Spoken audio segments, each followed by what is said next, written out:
Hi, I'm Pastor Dimas. Thank you so much for taking the time to hear this message. I want to tell you there are several ways to communicate Christ to lost people. And maybe you feel like just boldly going out and telling someone about the gospel is a hard way to go for you. Maybe you have the gift of being an inviter. Maybe you have the ability to bring people along to hear a message from an expert like a pastor or a teacher. One thing that you can do if you have trouble communicating the gospel yourself is you can bring people to church. You can bring people to a Bible study.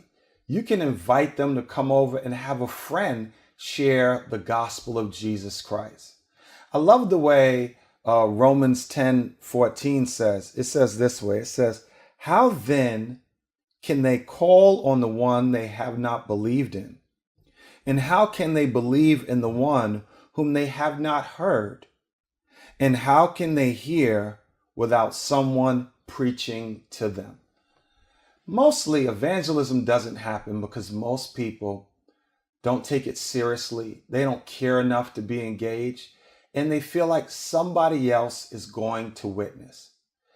In this time of study, we want you to take ownership of doing your part in making disciples. And one way to do that is to galvanize people together to hear the good news. For several years, when I came to Christ, I didn't feel like I was an expert communicator.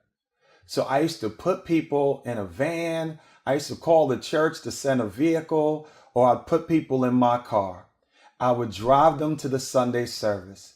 They would agree to come. I always make sure I pick them up. I think that's a critical point, or a designated meeting place. Let's meet for breakfast and then let's go to church. I had the highest success rate with that instead of telling people just meet me at a cold building with a hard address. And I would bring people to church, and I saw time and time again, people would give their lives to Christ after the Sunday message was preached. So I want to encourage you, go out there, invite people to hear the good news. And I'm telling you, God will bless you for putting forth an effort to make disciples in this challenging era and time in which we live. God bless, keep looking up, and keep Christ number one. Peace.